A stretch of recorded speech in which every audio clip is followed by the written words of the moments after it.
It's the PB&J podcast.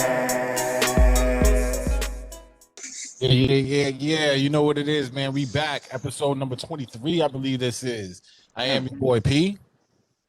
Yeah, what's up? This is B, aka Be Ever Ready, aka Young Gifted. Yeah, what's happening, y'all? It's your boy Jay. And as always, we are the PB&J podcast. We also got to say what's up to the resident. Hey, Fluff is back. Fluff is back and always in the building. Today is going to be just, I think, a good show just about a whole bunch of random different topics, man. The funny thing is I wanted to get into this last week. The last week's show, we kind of ran long. We had such a good conversation. We didn't get around to it. So I'm going to start off this conversation today with the Gorilla Glue girl. And y'all's thoughts on everything that has transpired. It's crazy because if anyone hasn't heard of Gorilla Glue girl, she is I don't even know where she's from. She's a young woman who I guess ran out of hairspray and decided to replace hairspray with Gorilla Glue hairspray, Gorilla Glue spray to keep the edges in check. Oh, come on. You can't even say this seriously. But the thing about Pete, it wasn't even the edges, my nigga. It was the whole. She was. So y'all that can't see, Jay is going around in a circle with his hands over the whole scalp. The whole scalp. Yeah. I mean, the circumference was covered, bro. And if anybody wants to see it, just go to YouTube or insert Gorilla Glue girl, man, or something. Yeah, her name is what? Right. Jay's right. It wasn't just her edges. It was literally her whole scalp.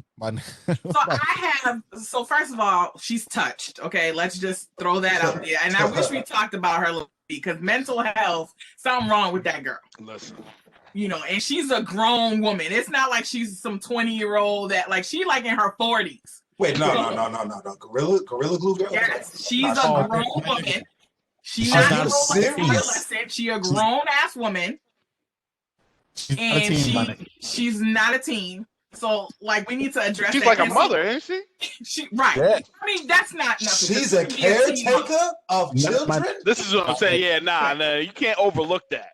You can't overlook that. But I'm saying, it's not like having kids defines you as being an adult, because we have teens that don't, have kids. No, but it should warrant you a certain amount of fucking common sense that you've at least developed. It's one thing you a fresh mother, but you got kids already. You should have learned something in that time. Yeah, she missed that book. That you should have learned. All I'm saying is I'm scared for your children if these are decisions you making for your life. Oh right. My God, bro. So for me, I would have some questions though, because the whole concept was she ran out of hairspray. Yeah. So my immediate question was, well, bitch, did you go out and buy this Gorilla Glue, or did you just have it in your house and was like, I'm just gonna use it? She pulled that joint from under the sink. She pulled that joint from under the sink. That was take it one step further, right? One step further. You knew that the hairspray was supposed to be to keep your hair in place. So you need something that was going to keep your hair in place. My nigga, you reached for glue, whether you went out to the store, whether you had that shit under your sink. I'm telling you, yo. It was right next to the Drano. Right. It was right next to the Drano. She said, no, this is good. This is good. That was a genius decision. That was a genius for her. There was nothing better than she was like, why didn't I use this shit all along? you know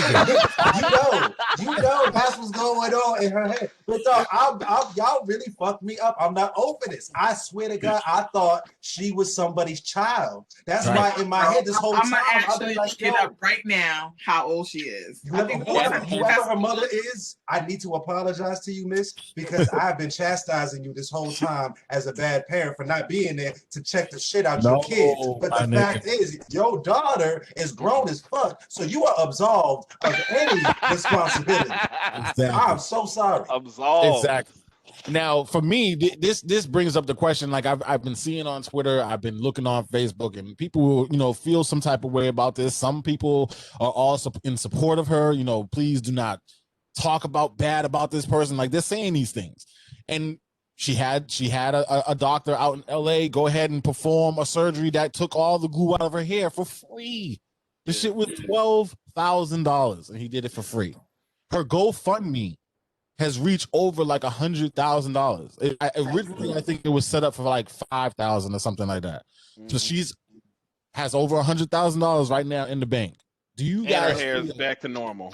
Her hair is back to normal. She's a whole adult. Now that we know that she's a whole adult, do y'all feel differently about the help she received? Yes. I mean, I kind of don't care about the help, honestly, because people gonna do whatever they want to do with their money. I mean, I think that she is 40, my nigga, and her real name is 40. Sophia Boza Holman. Bozo. She's Bozo. Holman. No, damn sure. Well, you know, I don't know about that. Holman. Oh, 40. On October 21st, 81, and she has 6 kids, my nigga. Oh my goodness, October 21st. So that makes her a Scorpio. They freaks, but I didn't assume them to be stupid. You know what I'm saying? Like I know they get Well, she imagined. got 6 kids, so I mean, you know what I mean? Yeah, but maybe she should have used the glue elsewhere and saved some of them kids from whatever devastation is coming their way. Close the trap. Not for nothing, Gorilla Glue done just showed me I'm about to fucking make my own tummy tuck with some fucking Gorilla Glue, okay? Because the shit one is on her hair, I'm about to tummy tuck my ass with some Gorilla Glue. You know what? That's the shit that would really got me tight. Because I kind of feel you, B. It's like, all right, niggas want to give her money, whatever. You can do whatever the fuck you want with your cash. Yeah, but the shit that would have killed me is if this lady came out with a whole new body, all of a sudden she an IG model or some shit. I would have lost my fucking Don't worry, it's mind. coming. Nah, she's been on coming. IG. Like she's big on IG. She's big on TikTok. Yeah, it's coming. Yeah, she's Prior to this? Yeah, before this. Oh, I didn't know that. Yeah, before this. I think her network. Let me see. Hold on, pull it back up. No. I can see her going the Octomom route and like, oh, I got some stardom all of a sudden, so let me capitalize on this. That's what I'm saying. Like that, yeah. Like she, get a spot in, Big Brother or something like that. She's upcoming TikToker. She has 69.3K followers on IG and 12.5K on TikTok. Yeah. What kind of IG videos did she do? Like hair. I'm assuming she's doing, like. So if you can't see, Jay is working the scalp. He's working the scalp too. Covered the circumference. She probably got 70 videos where she covered the circumference with different substances. I feel like you just keep talking about the circumference of the head. Dog, did you see That's some real shit. That's what she did in her video, though. It was the conviction with which she was applying this shit. She just knew. She said, "Oh, nigga, y'all fucking up out there. You should have been on this." Like that's about to be the title. That's about to be the title of today's conversation: the circumference of your head, nigga. Oh my god! Like for real. The circumference. She got 6 kids, and this is the thing, lady. What's her name? Sonya. Her real name is Sonya, but she goes by Tessica Brown. Whatever, Sonya. Look, I don't know you, ma'am. I don't know you. Let me address you personally. I don't know you, so please don't take this personally. I don't know what kind of mother you are. You could be mother of the year, but that was incredibly. Yeah, not this year. That was probably the most asinine thing you could have done, and you set a terrible example for your children in that moment. You might be doing things to rectify, but in that moment, you really fucked up. I mean, listen, my only question in this whole thing is, what does she expect, my nigga? Like the hair. Well, I mean, honestly, she did get what she wanted, right? Her hair stayed in place. I mean, my nigga, you reached for glue, whether it's Gorilla Glue or whether it worked the way you expected it, whatever. It's glue. It's glue, and you reached for glue, my nigga. See, and I gotta ask y'all, as parents, what kind of authority do you feel like you gonna have over your kids from here on out? Because no matter what you say, it'll be like, but you have put the Gorilla Glue in your hair. That's got to be the automatic. So then you hit them with that black experience. Exactly. Do as I say, not as I do, nigga. Exactly. If I even hear you breathe the word. You're right. No apex predators in this crib at all. I don't know Right. gorilla, no crocodile, no nothing. That's the question of the year right there, Jay. I give kudos to you on that because we just had a conversation with our kid this morning. Nigga, don't even fix your mouth to even start. And Like, when I tell you, this nigga, like I'm trying to give him game just on life. Yeah. Who you talking about, Xavier? Xavier. let that stupid ass learn. Right. So I'm trying to just give him These advice kids, okay? on life. Like, look, and you're about to be 18 this year, so you're gonna have to start planning how you control your money, how you walk about life, how you portray yourself outside. All these things are now coming into relevance, right? So I was just trying to give him some advice. This nigga think he know me though. I knew you were going to say that, so this is my defense for what you're going to say. No, nigga, you don't know me. You know me, okay? So that question that you just asked right now for Gorilla Glue, her credibility is shot in front of her kids now. That's what I was. That's what I was wondering, bro. It's like how? Bruh, the only thing that I think her kids are like, it's a benefit to them in the year that it happened, because at school right now everything is virtual. So I'm sure they going through it a little bit, but dog, if you had to walk into school the next day. Oh my! I'm sure their friends are texting them now, though. Nigga, they getting them. But you could be home. You could turn off your phone. You could turn off the computer. You know what I'm saying? You could live outside of the internet. Right. If you had to go in, niggas like, yo, you dummy. Yeah, mom. You know what I'm saying? Like, yo, you see if you have stick in your hand, yo, you got that gorilla glue too. You know what I mean? Like, yo, it would be. Oh, niggas would be in art class like, yo. Let me get that gorilla glue. Yeah. We all go for yeah. Oh, be careful. We about to paper mache today.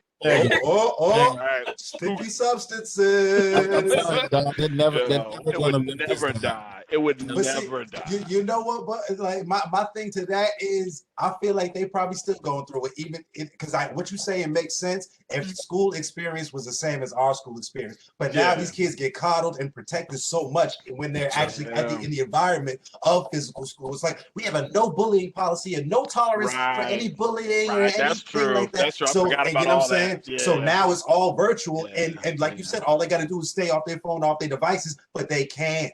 They cannot. It's like their whole life is taken away. So they gonna feed into all that punishment. Like, oh my god. Oh my god.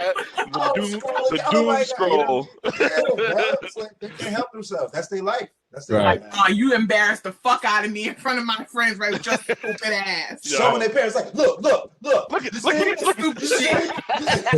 It's all you. It's bad, man. It's bad for her. It's a bad look for the kids. It's a bad look. I think her kids are grown. That's the only thing. I don't think there's like small kids. Like they're old. Yeah, but the thing is, I would much rather it happen to me when I'm little. Young. That's what I was gonna say. Yeah, if I was 20, right? And they trying to. Right. If you got grown ass kids 25 and up, and nigga, you can't show your face anywhere. Because the minute that niggas find out, like, you're the son of or daughter of Gorilla Glue Girl, oh my god. I mean, I know for myself, I'm gonna be like, nigga, is that really your mom? What was your mom thinking, dog? Unless you a super swole ass nigga on the block named Darius, who ain't nobody gonna fucking test. And it's just like they gonna talk that shit behind you, but when they see you, it's gonna be like, yo, your mom's all right, bro. Yeah, she good, yo. Your mom's good. How y'all feeling? Right. That GoFundMe was a blessing, yo. The only thing I think of is like this whole Tessica Brown is like her alter ego. That's not her real name. So like you can kind of put like a little disassociation with it. You can't. You just found it at 2.5. But I'm just saying, like, if you're whatever. You were like, and her full government is, and her address is. No, but I'm just saying, like, you can be like, nah, that's not my mom. Yeah, like, you know, yeah, like, nah. That's the other one. That's the other one. We got a, it's a copycat page. It's another girl inside of me. It's a little bit of info where you can look like, now, fluff just a little bit. Nah. Right. Oh my goodness. And what Fluff brought up to us all, right, is that she found that there was I guess it's a guy, right? It's a guy. I don't want to, whatever his preferred pronoun is. It's a male, but it looks like he, may be preferred to be something else. So we'll just say, like, there's another individual. What's the name? Just call the person. Avani Reyes. Who? Avani Reyes. So apparently Mr. Reyes or Miss Reyes, whatever you want to call it, did the same thing on Instagram, right, babe?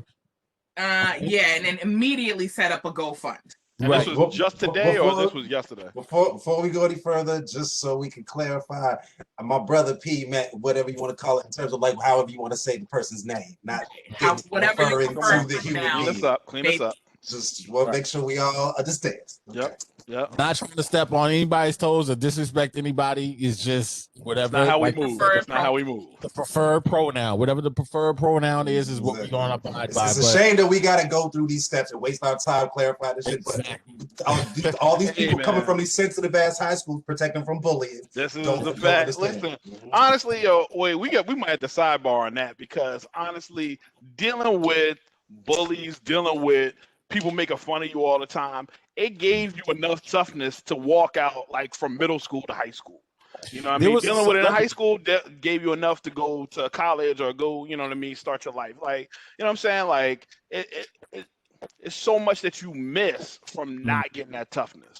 Right. I don't know who it was, but I know there was a celebrity a couple of years ago that said that that's a major part of your life. Like in terms of just, I think it was Chris Rock. Right, having thick skin and being able to just navigate through life, you have to navigate through that. And I agree. I completely agree with him on that one. So you agree until it's your kid that's getting bullied. Of course. Yeah, but it's the same cycle that everybody's had. Like, you've seen that kid get bullied, you know what I mean, when you were younger, and you've seen like the parents come up to the school and they fussing with the other parents, and you know what I mean. It's just life. Parents, I fucks the kids up.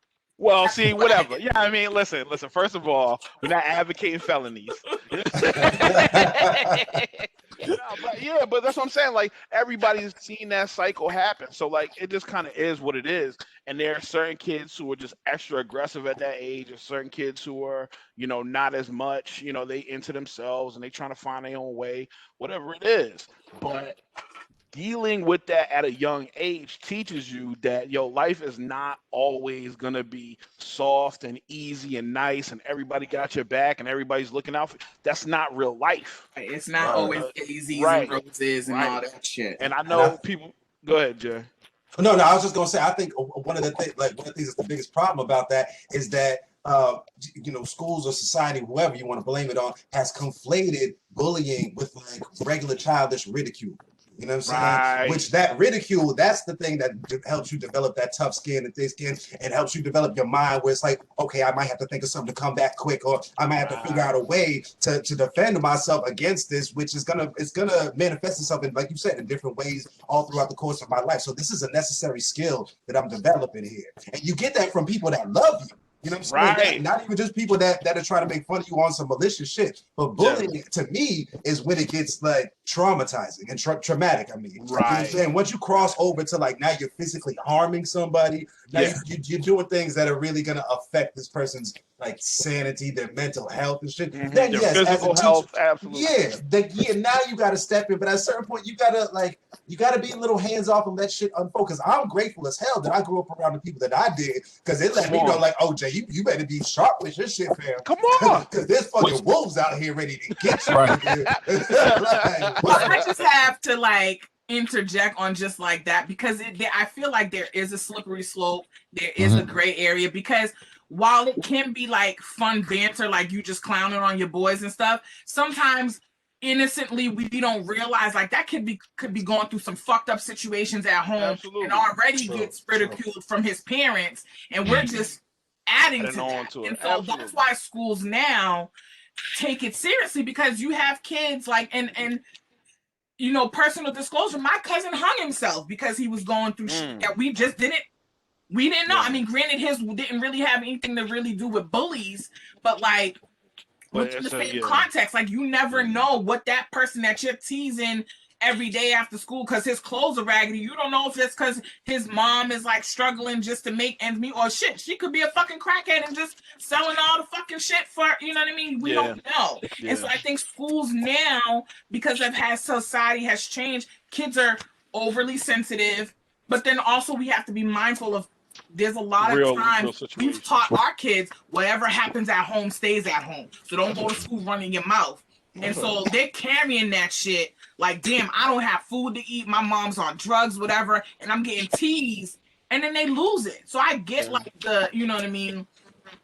The like how the schools are kind of like, there's a no bullying policy and stuff like that to protect some of the kids that can't speak up for themselves. And I do understand where you're coming from. I got teased, you know, bully. Well, it wasn't really bully, but like you're saying, like we clown on each other. Yeah. And that's normal, but just don't take it to the next level, I feel like. That's the thing. You gotta know. Right. You're definitely right about that. I got two things to make, right? So on your point of you don't know what's going on. There was I want to say about a month ago, 2 months ago, our youngest kid, JoJo, with the whole fat shaming thing. Like I don't even know what was said because I wasn't there. I just remember Cassie told me, but something was said to he said I fat shamed him. Yeah, that's what I'm saying. Something was said in a conversation amongst weight or whatever, and he came back with, "Wait a minute, like, are you fat shaming me?" Now, to them, he used that term specifically. He was that exactly serious, like that. That's what I'm saying. Like that's cool. That's cool. The crazy thing about that is that's what makes the situation funny because he at that time it was the response that he had was so it was on time, it was so witty, it was funny that we kind of just drew it up as nigga, you're pretty funny with that. And I think we have to stop and say, because people don't know our son JoJo, he's I wouldn't say special needs either. Right, he's not a special needs kid, but like there's struggles that he has. And so like now that he's aging and he's growing into, there's times where he'll say something and it's like perfect timing, it makes sense. And I'm like, how do you know that word? You know what I mean? So like these things surprise, and I forget what it was. We were talking about weight, and like he paused, and when he did say that, it threw me off. I was like, well, I wasn't trying to fat shame you, but I guess I did. Sorry. Like right. But we laughed about it. But I understood like, oh shit, I have to be careful. You know what I mean? Right. Yeah, that and that was the first experience. But then even when you were saying like how, is that a black experience for black folks to tell their kids one thing in the house and tell them do not go to school and say that? Is that a universal thing, or is that a black experience thing?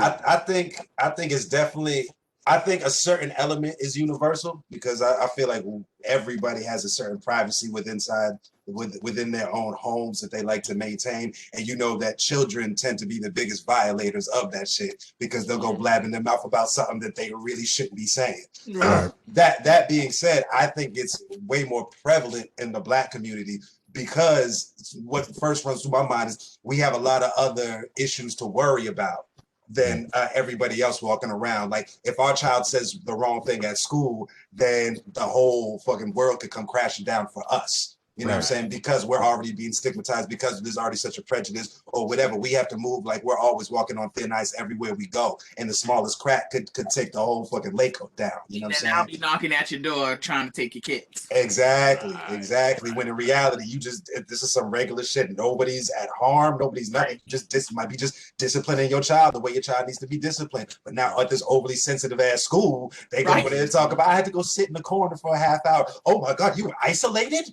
You know what I'm saying? Like some little shit like that. So, yes. So let me ask you this, because you just brought up an interesting point in terms of like punishment. We're for the most part, we grew up in West Indian households. Discipline can either be like physical, whatever. My dad never really put hands on me. He would have me get on my knees and balance 2 heavy books in my hand. And if my elbow dropped, I had to start over. So like my hands are extended, and he would find the heaviest books in the house. And don't let that elbow drop, because in your whole time. So that's a rough P, I didn't know you had whatever you like. Yes. I didn't know you had that at disposal. Listen, how you think you hooked P so early, yo? And you know, it can get bad in sense like y'all remember how like in black homes you have the little plastic runner that goes over your sofa. I mean your rugs. Mm-hmm. But the other side of it is like little points. Yep. That's how. My dad will flip that over and he'd be like, "You kneel on this." The books, you know. So that was like rough. You know, like so when that's borderline abuse. That's borderline. What the fuck I said? Take that like when she told me this, just books. That's borderline. Right. That's kind of abusive, dog. I said like the same thing when she told me. I was like, I could see the punishment in it, but that's a brutal punishment, dog. Okay, so now take that runner part out and just balance in the books. Is that considered abusive? No, that's okay. Nah, I mean, if you were doing it for days. Sometimes at the most it's like 25 minutes, but that 25 minutes feel like a whole 10 hours. Of course. You're just holding your hands regular like that with nothing for 25 minutes. Your elbows can't be bent. It has to be full-blown extent. If your elbows drop, then the time starts over. Oh, that's terrible. You must have some strong ass shoulders to this day. Nah, listen, this is why P is scared. So what I'm saying is that's okay. Like that, for me, where it crosses the line to abuse, right, is like going outside and getting the switch so she can beat you with it. That's abuse. Well, psychological abuse first. I didn't, but I know what you're saying. But that's abuse, dog. Like, can you imagine? Can you imagine telling somebody, go get something that I can beat you with? That's abuse, dog. See, I think that is just carefully constructed discipline. That will last. Let me tell you, from my perspective, it didn't feel no better watching my pops trying to find something. It didn't feel no better, dog. At least you got some semblance of control. I mean, that's a slippery slope too, Jay. Because I mean, you could say slavery is the same thing. Carefully constructed. Carefully constructed. Okay, we're not doing that. Especially, I'm telling you right now, we don't want to go there because I still got young proletariat in my blood. Okay, come on. Two, I'm reading this book right now called The Myth of Race, and I'm telling you, this shit is way deeper than anything just disciplining your child, dog. This is a fucking social construct that has been in play, that has been developing for centuries, that has been based on a fucking unfound, like an unscientific Eurocentric theory. Like you see the path I'm going on based off of what you said. This is dangerous. It's dangerous.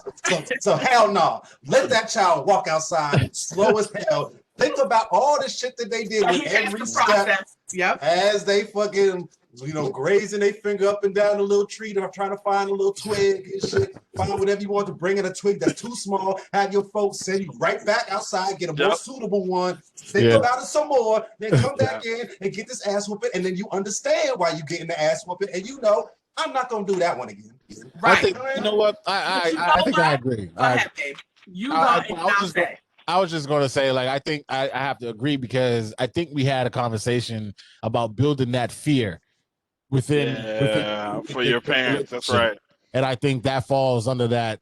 Like, you're going to get this ass whooping today, and you're going to you're going to remember this shit. So I agree. Facts. Yeah. So here's where I grew up with getting my ass beat. That's like every day. Like there was something I did. Well, not every day, but like that's a very exaggerated because I was a good child. But I was the only child. So if I did something, I couldn't blame my brother or my sister. So I had to take it. Yep. But I will say it did. I mean, I can say maybe it made me a little wiser, but like here's where I defer from beating your kids. Because we don't beat our kids. I've tried, it don't work. And Xavier's at the point where Yeah, it wouldn't matter. It wouldn't We matter. all know that. Y'all gonna be Yo, This nigga's ripped my shirt. So, man, let me tell you, that's what. I remember the day when my mom was hitting me and it didn't hurt no more. yeah. Oh, that was a great day. It It's was not a great day. It was a great day. We had Marvin on the show a couple of weeks ago. So for people who don't know, Marvin and I are first cousins. He used to get beatings, and his mom is my mom's little sister. So he would tell me, yo, cuz just add extra pants and just do this and just take that shit. And she won't do it anymore. That's what I did with my mom. So my stupid ass listened to Marvin, and that just infuriated my mom even more. So, oh, you ain't gonna fucking cry? Like, you know, and I'm just like, oh my, and I'm sitting here like a slave, taking these whips, like. And then I went in my room and I fucking cried my ass to sleep in the pillow because I didn't want her to hear me crying. I fucking cuss Marvin out something fierce. I'm like, you motherfucker, because now she just throws shit at me. She'll slap me when I'm not paying attention.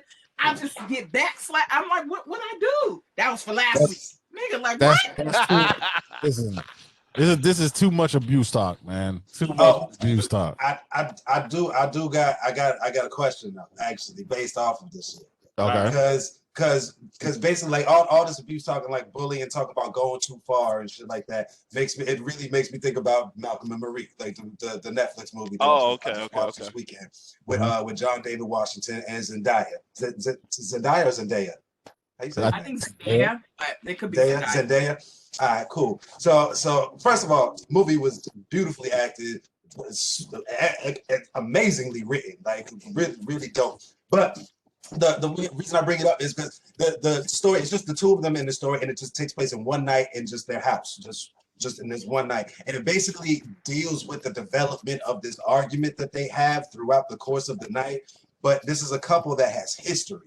You know what I'm saying? And so throughout the argument that lasts the entire night, it ebbs and flows, and sometimes it dies down and everything's all love, but then sometimes it rises back up and it gets super volatile and shit. And because the writing is so like expertly done, they really touch certain nerves. And when you've been with somebody for a certain amount of time, you know exactly which buttons to push to get them to go over the edge and shit. And so my thing was, just like we were talking about bullying and how the kids go too far, like, how do you know, one, when you've gone too far in an argument, and two, how do you know when you're in an actual toxic relationship that those arguments are not necessarily healthy and constructive anymore, but now they're actually detrimental?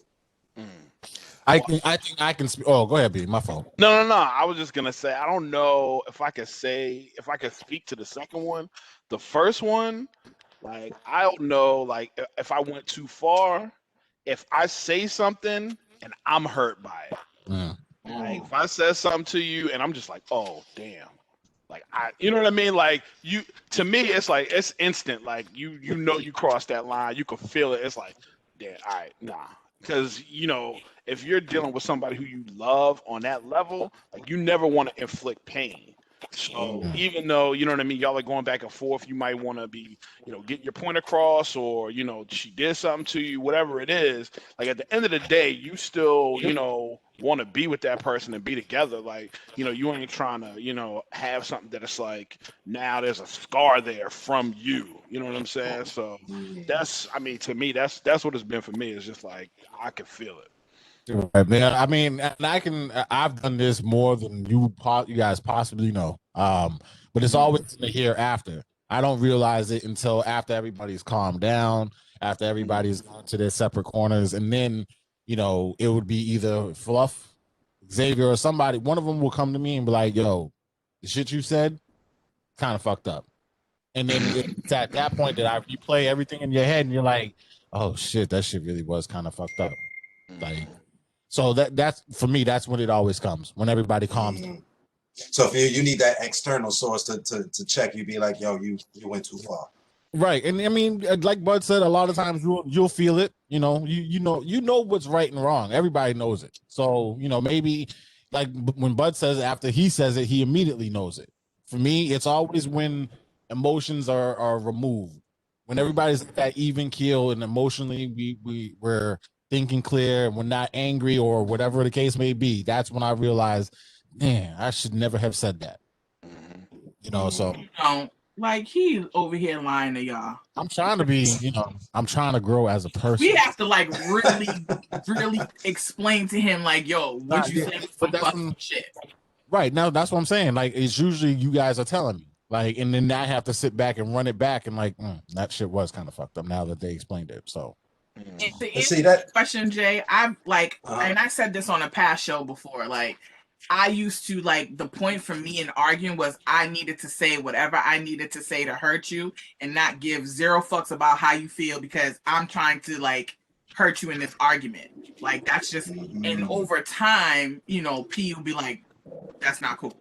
And so I've tried my best to like not do that but that's how I was raised. Like I feel like that's how like, my parents used to say, well, she's here. So my mom would say stuff I feel like to just hurt and not necessarily give a fuck. And so like that mindset was kind of just like how I just preconceived just doing without even realizing like, damn, that was fucked up.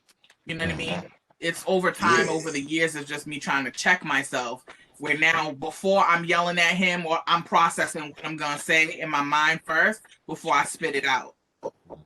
Because I have to be mindful because there are things that I can say to really hurt, but I don't want to do that.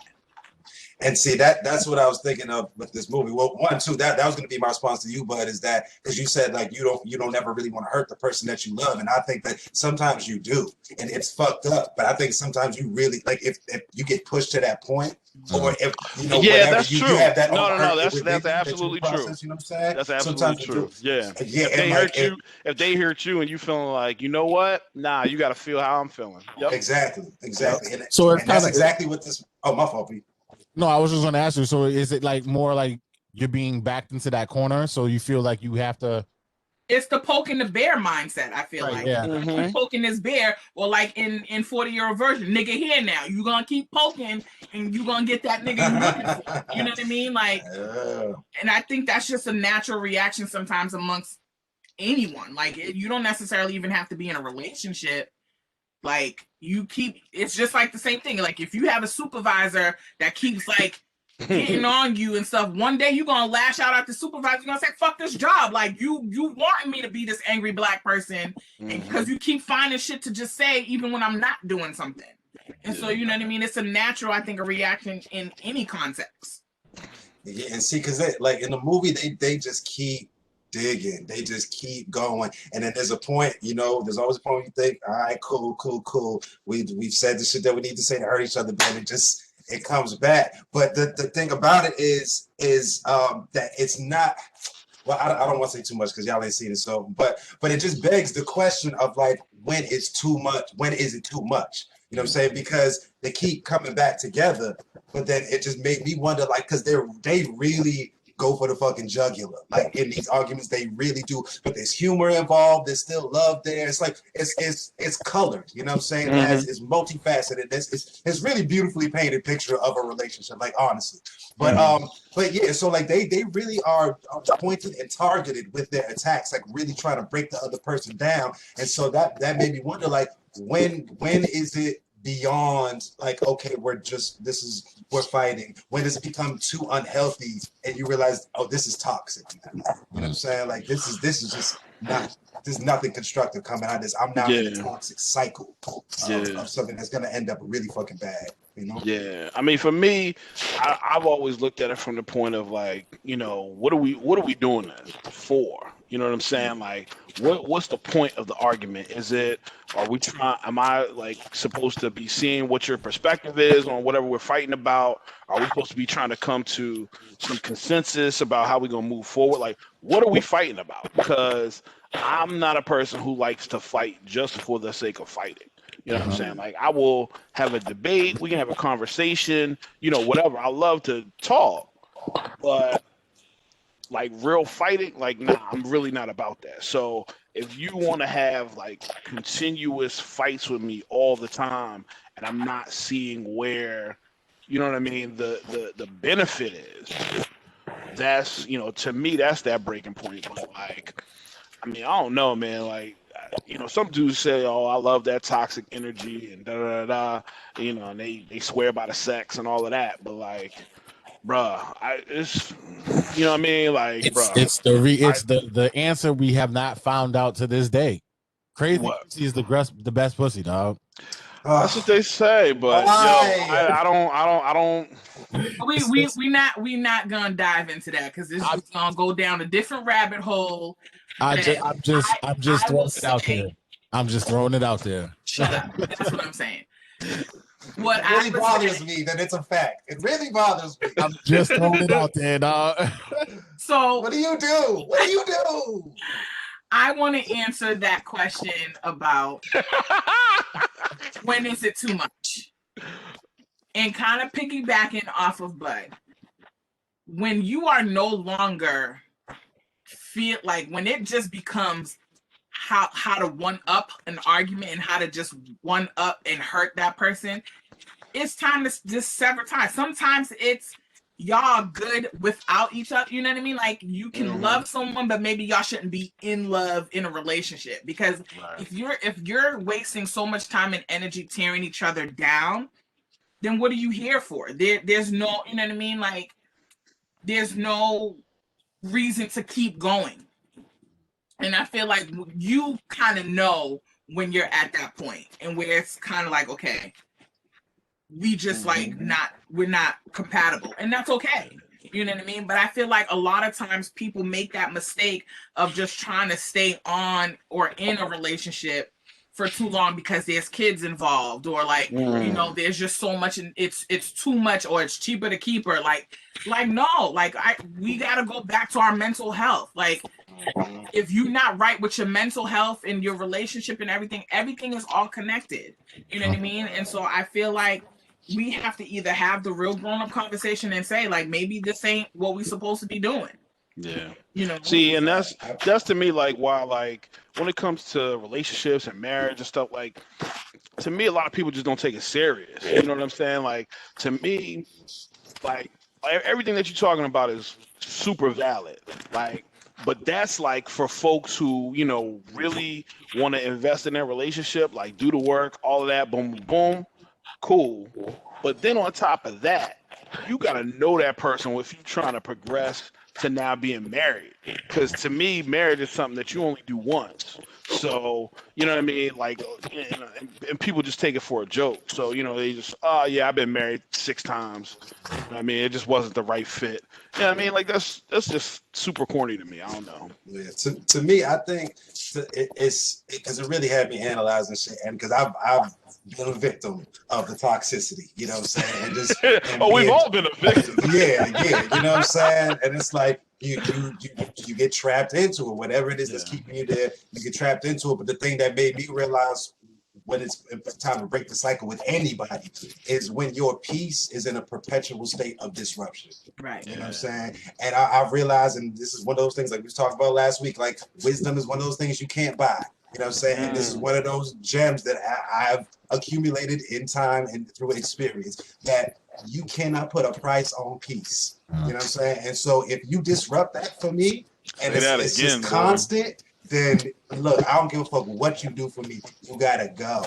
You or I got to go, but we can't do this. You at your own place, then you ain't gotta go nowhere.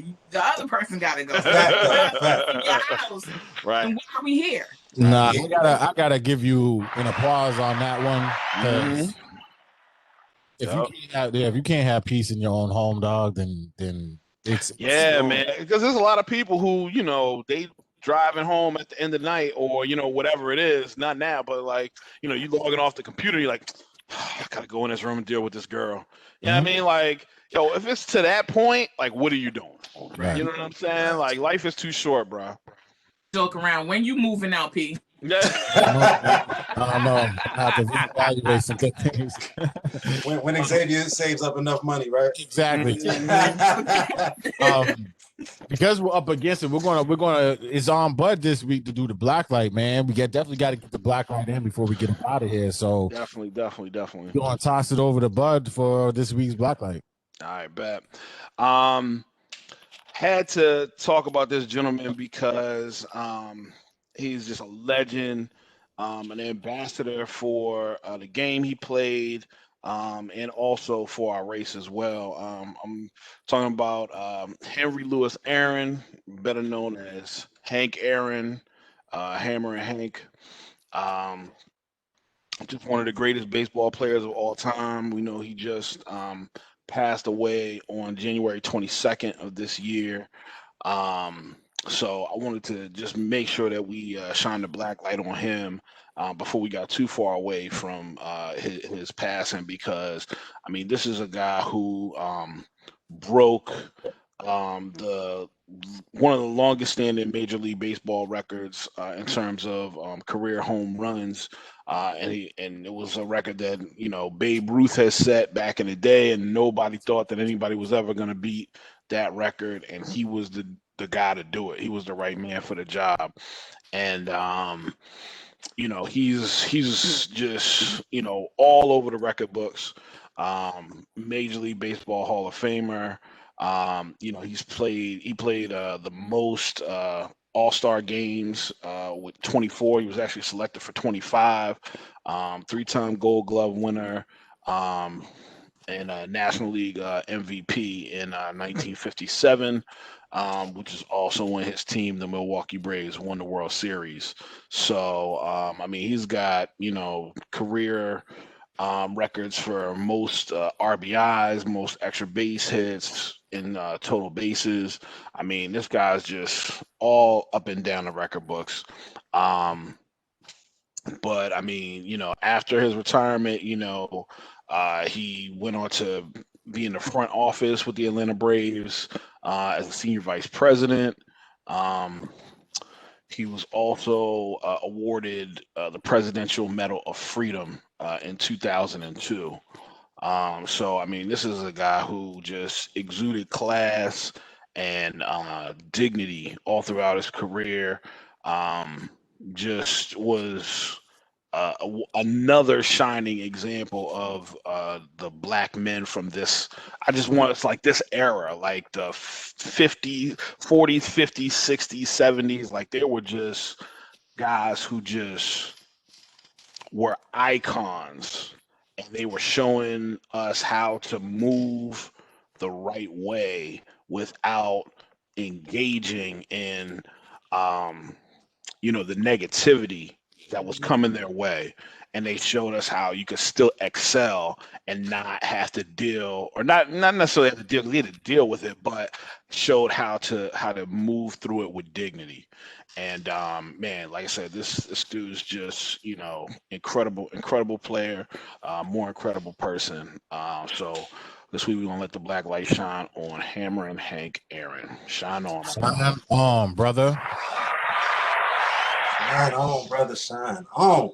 Mm-hmm. One thing that just adds to everything that Bud said, man, and you know, if anyone doesn't know who Hank Aaron is, this dude broke, like he said, broke the home run record that was held by Babe Ruth. And if you're not a baseball fan, Babe Ruth is regarded as he's the guy.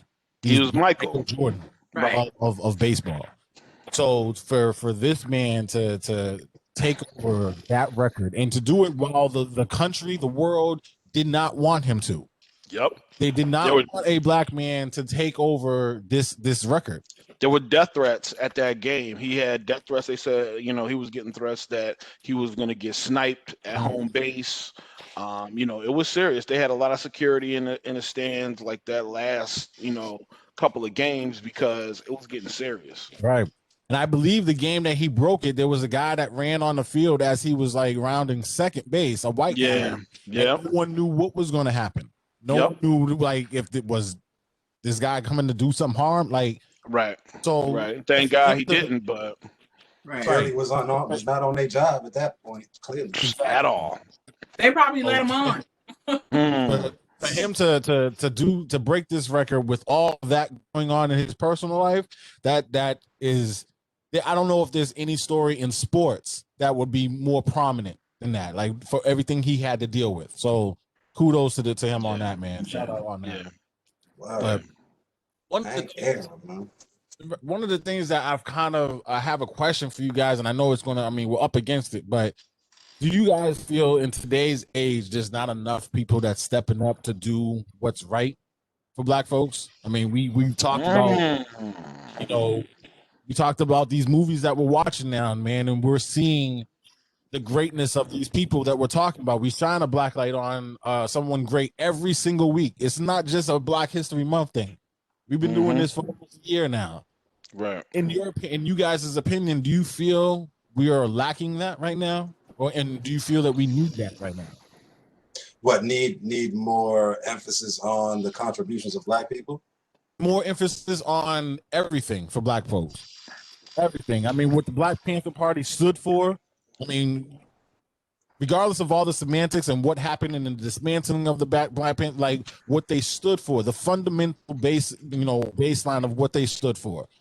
We don't have, what Martin Luther King stood for, what Malcolm X stood for, and all the sacrifices that they made to bring awareness just to our situation. I feel like there are people who have influence, but they don't have that they're not taking that step. They're not putting themselves out there for us. So you're saying like you're looking for like another Martin or another somebody. I mean, I think there's people out there, and I think the Black Lives Matter movement, I think they're doing a lot of, some of the same work, like still practicing, or promoting like social injustice and stuff like that.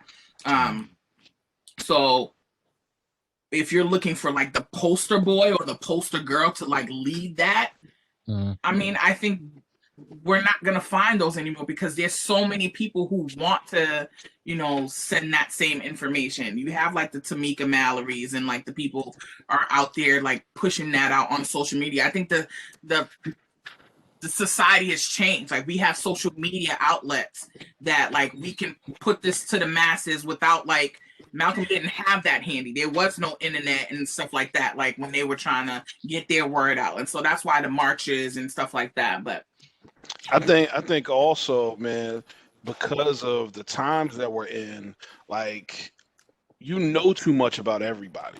You know what I'm saying?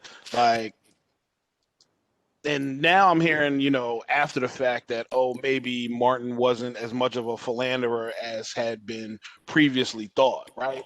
But like, let's just say that for the sake of the argument that he was on that level, right? If that was happening now, he never would have had the influence that he had because all you would hear about is, Martin Luther King out again, stepping out on Coretta. Who's going to check him? You know what I'm saying? Like you're never going to build up that same type of influence because we know too much about all the folks who are, you're trying to put in that almost celebrity position. You know what I mean? So like, I think that's hard. I think that, I think that we just individually at this point have to continue to make the best choices for ourselves and for our people. And I think as long as we're doing that on an individual basis, that's going to line up collectively. You know what I'm saying? But if you have people who are, making, wild selfish choices like, okay, whatever, I don't know if it's Cum Digger son or whatever, fashion house, has got wild racist stuff on. I don't think it was them, but you know what I mean? Whoever it was, I forgot. But, they got their wild racist gear up and we say, we boycotting them. We not buying none of their stuff. And then you still got cast, that joint look good. I'm still getting it. Da, da, da. You see what I'm saying? Like, so you're thinking about yourself. And as long as, we keep doing that type of stuff, we're not going to find that unity and we're not going to bring that change. But if everybody commits to just, all right, I can't speak for you, I can't speak for you, but for me, this is what I'm going to do for us. You know what I'm saying? And I think if everybody takes it from that position, then, we'll see a lot more unity in general.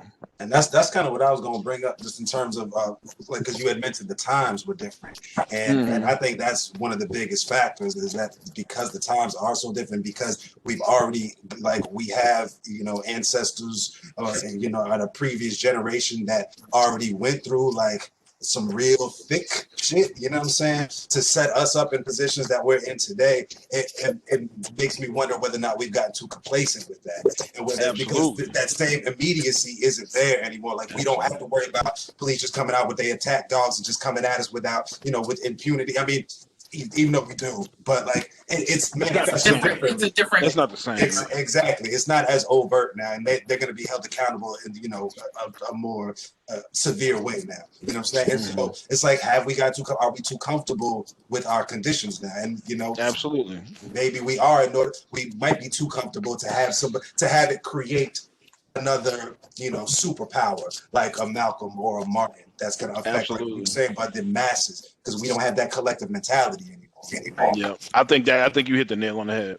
Right. No, it's definitely a question to be raised, man. Like, you know, like I said, just thinking about all the things and watching these movies and having these conversations, I just feel like, you know, had Martin had the tools, like you said, Fluff, you know, that we have today, had, you know, anybody had these tools, I mean, the impact that they had on culture back then, it would be 10 times that now. So, you know, now that we have these things, we got to really start thinking about putting them to use and motivating our people to do what we got to do. Finally, you know. So I think a lot of people already do that with their, you know, respective platforms. Like, you know, people have, if you're a celebrity, you use your status as a celebrity to put things out, you know.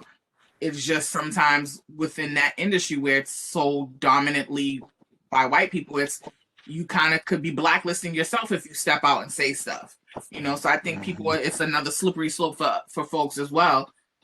But people do have like their platforms where they can advocate for social justice and things. But in terms of finding like that one person, I think we're too much, you know, not in that same type of society, like that pastor, like, I don't know.